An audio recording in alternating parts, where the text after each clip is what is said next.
box this morning.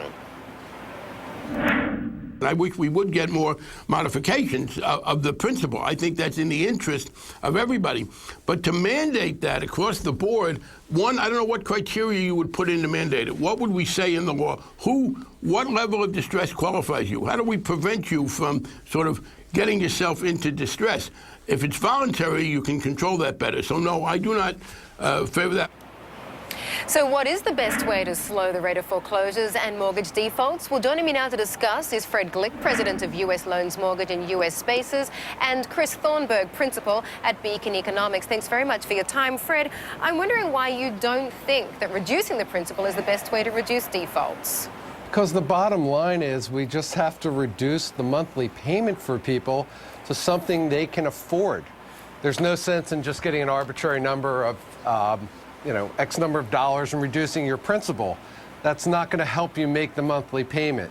I'm all for just people getting a good payment that they can cover themselves. We can stop foreclosures, and maybe we tack the principal on or deferred interest, which is commonly known as negative amortization, onto the back of their loan. In 10, 15 years from now, when people sell, the banks could be made whole, as opposed to just cutting it off right now. There's no sense in them losing money. Chris, lowering the monthly payments, as Fred says, or reducing the principal, which way do you think is the best? Obviously, if you really want to stop someone from getting foreclosed on, you have to reduce the principal. Look, this New York Fed study had about as much information as if they released a study telling us that the sun rises in the east. It's obvious that being underwater is one of the primary determinants of foreclosures. People are smart. They understand that even if you reduce their principal, they're not really out of the woods, and in the long run, their credit score is going to heal faster than their equity. So realistically, what we've done up to this point in time, this kind of modification plan was doomed to failure. We've seen the numbers. We know it's not working. Of course, the big question is, how do you go about reducing the principal?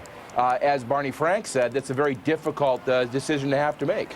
Chris, if I'm not wrong, I mean, I know it sounds a little harsh, but I believe that you are in support of foreclosures as a way of actually getting people into homes that they really can afford. Well, let's put it this way. I'm not for it. That says like somehow or other I'm a proponent of foreclosures. My point is realistically, it's very hard to pick out who's going to get the principal reductions and who's not. And so from that perspective, I'm all for just trying to heal the system as fast as possible. My plan would basically have two parts. One would be to speed the foreclosure process, and two would be to allow people who have one foreclosure but an otherwise clean credit record to go out and get a conventional mortgage to buy a new home. For me, this would try to just clear the system and allow the housing market to stabilize and move forward again at a normal pace. Fred, would you agree with those measures to try and heal the market, if you like? Chris makes some good points. The problem is we need jobs so that we can get buyers, so that people can buy these foreclosed houses. Or what do? Do we tear them down? There's some places in this country where the inventory is insane. That's the problem.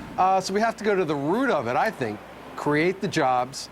I've been pushing for something where I'm saying let's do a refinance for somebody who has good income and good credit without an appraisal. Create the jobs, but that can take a long time. It's not like we snap I'm kind of going fingers and backwards. create jobs. If we're able to refinance people who are underwater a little bit and have 780 credit scores and good income, and they're paying 7.5, and they could be paying 5.5, where they can put $200 a month back into the economy, multiply it by the number of people who are able to do that, that's going to help spur an economy a little bit.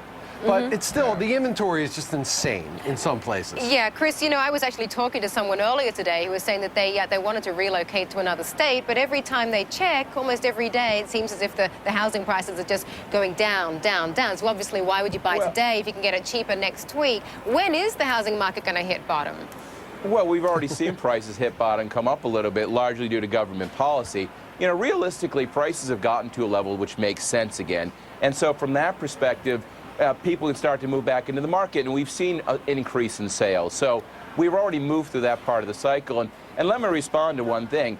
Yes, there's massive excess inventory in places like Arizona and Nevada and Florida, but you know what? That inventory is going to be there one way or the other, whether you stop the foreclosure crisis or not. The fact is we built way too many homes during the course of the boom, and now we have to burn off the inventory. There's very little that anybody can do about that. It's a completely separate issue. Fred and Chris, we have to leave it there. Thank you very much for joining us. Thank you, We could Amanda. go on, indeed. Yeah. We could go on. Up next, we're going to discuss